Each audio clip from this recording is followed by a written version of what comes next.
So we are going to look at 5.3, question number 18, where we have this series. And this is a P series, and it wants us to tell us what P is.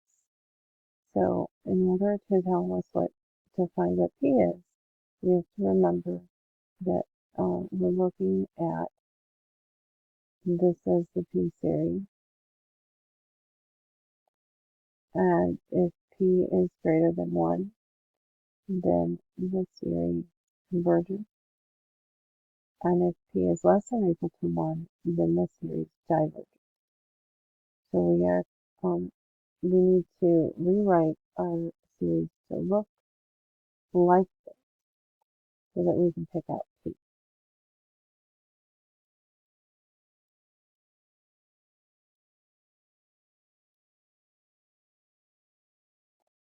So right now we don't have a 1 in the top, we have n to the square root of 5. And so, but using our exponent rules, we can rewrite this. And I know that I could move this out of the numerator and make it in the denominator to the negative square root of 5. So this, using exponent rules, is the same as this. And so now in the denominator, I'm going to simplify this so that we've got a base raised to an exponent. This n here, same base, and so my rules for exponents say if you have the same base multiplied by each other, then what you do is you add the exponent. So I'll need to add e plus the negative square root of 5. And I can't combine this any further. E is a number. It is the natural number, the 2.718.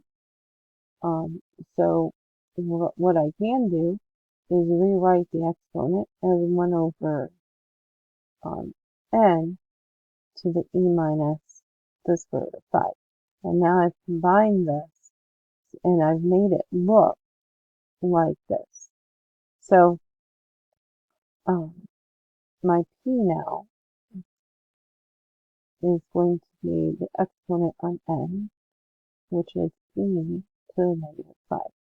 So I'm going to answer that my p is equal to e minus, I'm sorry, did I say e to the negative 5? I meant e minus the square root of 5. So this is my p. And so the number, if we put this in the calculator, let's see what that is. So I'm going to grab the calculator.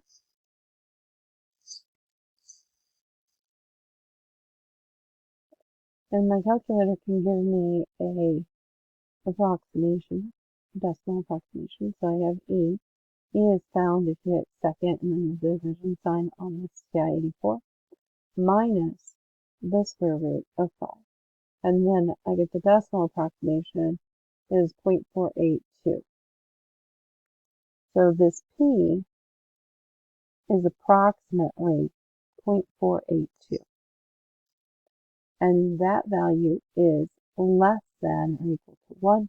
So then I can select that this will diverge.